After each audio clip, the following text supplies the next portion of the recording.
Zahvaljujem. Evo, poštovane kolegice i kolege, raspravljamo ovdje o izmjenama Zakona o otvorenim investicijskim fondovima s javnom ponudom i Zakona o alternativnim investicijskim fondovima. Oba ova prijedloga su zapravo korak prema usklađivanju s novim europskim pravilima, ali evo daju nam i priliku da se zapitamo koliko su ti propisi usklađeni s hrvatskom stvarnošću, s našim tržištem kapitala koje je i dalje i plitko i netransparentno i pod snažnim utjecajem politike. Ovi zakoni donose usklađivanje s novim europskim direktivama koje uređuju područje investicijskih fondova, upravljanja rizicima i transparentnosti, donose stroža pravila o delegiranju, upravljanju rizikom, likvidnosti, odobravanju zajmova i boljoj zaštiti ulagatelja. Hrvatska dakle preuzima europske standarde koji osiguravaju veću sigurnost i predvidivost poslovanja fondova kao i digitalizaciju financijskih informacija putem nove europske platforme takozvanog ESAP-a. To znači da će financijski podaci o fondovima biti javno dostupni, usporedivi i lako provjerljivi u cijeloj Europskoj uniji. Zakon o otvorenim investicijskim fondovima predviđa niz pozitivnih novosti, uvođenje alata za upravljanje likvidnošću, digitalnu dostavu informacija ulagateljima, modernizaciju postupaka upravljanja, mogućnost pružanja dodatnih usluga trećim osobama. Dakle, to su sve dobrodošle novosti koje prate europske trendove. Posebno uvijek pozdravljam digitalizaciju i mogućnost da ulagatelji informacije dobivaju elektronički jer to znači i veću dostupnost i bržu reakciju tržišta. Pozitivno je i što se konačno uvodi sustav koji omogućava bolje upravljanje rizikom, likvidnosti i u kriznim situacijama to može spriječiti paniku i zaštititi male ulagatelje. No, liberalizaciju uvjeta za članove uprava društava za upravljanje treba pažljivo pratiti. Povećana fleksibilnost u kriterijima iskustva i boravišta ne smije značiti snižavanje profesionalnih standarda. Kad neko upravlja tuđom imovinom, povjerenje mora biti iznad svega. Također, rok za isplatu otkupa udjela produljuje se s 5 na 10 radnih dana. Evo, razumijem potrebu da se fondovima da više vremena za likvidaciju imovine, bilo bi razumno ostaviti mogućnost kraćih rokova kad to tržišni uvjeti dopuštaju u interesu ulagatelja. Drugi zakon odnosi se na alternativne investicijske fondove, evo čuli smo i ranije, koji ulažu u startupe, nekretnine, infrastrukturu, inovacije. To su ulaganja koja nose veći rizik, ali imaju i veći potencijal povrata. Upravo takvi fondovi mogu biti važan motor razvoja gospodarstva, osobito jer omogućuju kapital malim i srednjim poduzećima kojima banke često zatvaraju vrata. Zakon donosi jasnija pravila za takve fondove, alternativne fondove koji odobravaju zajmove, jača mehanizme nadzora nad delegiranjem i otvara mogućnost prekograničnog poslovanja. To je važno jer Hrvatska treba konkurentno, moderno tržište kapitala koje će moći privući investitore iz cijele Europske unije. Pozdravljamo i pojednostavljenje administrativnih procedura te usklađivanje izvještavanja prema HANFI i europskim regulatorima. To znači manje birokracije, više odgovornosti i veću usporedivost s drugim državama članicama. No i dalje ostaje pitanje hoće li građani imati povjerenje u sustav koji se često i stalno mijenja, ali rijetko objašnjava. Naše tržište kapitala ne pati zbog nedostatka propisa, već pati zbog nedostatka povjerenja. Zato je ključno da se svaki korak prema većoj fleksibilnosti i otvaranju tržišta prati s jednakom dozom transparentnosti.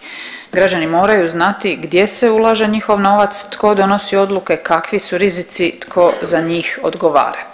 HANFA mora imati aktivnu ulogu, ne samo formalnu ulogu, ne smije se oslanjati na naknadni nadzor, već mora proaktivno objavljivati podatke o ulaganjima, naknadama i rizicima. Evo ovdje je kolega spominjao neke incidentne situacije sa zaposlenicima u HANFI, a ja ću spomenuti, ako se sjećate, prije par godina bio je meni neshvatljiv i kibernetički incidenti, gubitak podataka u HANFA-i, nedostupnost HANFA-e od nekoliko dana. Ja se zaista nadam da su uskladili svoje poslovanje sa preporukama i guidelinima koje traže od drugih financijskih institucija. Dakle, tada mi je zaista bilo neshvatljivo nepostojanje, ne znam, nekih procedura oporavka koje se inače očekuju od takvih institucija. Kolega Lalovac je isto tako govorio o tome kako građane zaista treba educirati, apsolutno se slažem, dakle ne samo da ne nasjedaju na lažne oglase o brzim zaradama, već ih treba educirati o tome što su to stvarni fondovi, tko ih nadzire, gdje se mogu provjeriti podaci o njihovom poslovanju, jer evo ako država ne osigura transparentan i razumljiv sustav, ljudi će uvijek tražiti neke prečice i brze dobitke, a povjerenje u službene institucije i financijski sustav najbolja je obrana od prevara. Postavila sam bila pitanje evo i državnoj tajnici, jesu li mirovinski fondovi već započeli ulagati 5% svoje imovine u alternativne fondove kako to propisuje zakon kojega smo evo nedavno donijeli. Dakle, više od 1,2 milijarde eura potencijalnog kapitala stoji gdje je taj novac u kojim fondovima i koliko ih je uopće registrirano tih alternativnih fondova. Najvažnije je isto tako kako država prati rizike tih ulaganja. Ako želimo da građani imaju povjerenje u mirovinski sustav, onda moraju imati povjerenje u institucije koje upravljaju njihovom imovinom. Ta ulaganja mogu biti korisna, ali samo ako su transparentna, nadzirana i usmjerena na razvoj hrvatskog gospodarstva, ne na zatvorene investicijske sheme. A kako smo čuli od tajnice, mirovinski fondovi još uopće nisu počeli s tim ulaganjima. Evo, pratit ćemo kad će krenuti, kako će to izgledati. Kažem još jedan put da podsjetim, alternativni investicijski fondovi trebali bi ulagati u rizičniju, ali korisnu imovinu, mala, srednja poduzeća, inovacije i razvojne projekte. I to je uloga koju bi trebala imati, dakle povezati kapital i realno gospodarstvo.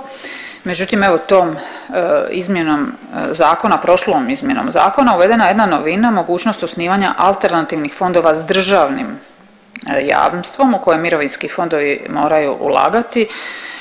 Tada sam zaista reagirala na tu novinu jer je to jednostavno nepoznat model u svijetu, jer ako država jamči povrat uloženog kapitala, onda to više nije tržišno ulaganje, to je državno subvencionirani rizik, a takvi mehanizmi uvijek otvaraju prostor za klijentelizam i zlouporabe umjesto za stvarni razvoj gospodarstva. Evo, ali pratit ćemo evo cijelu tu situaciju, cijelu tu temu.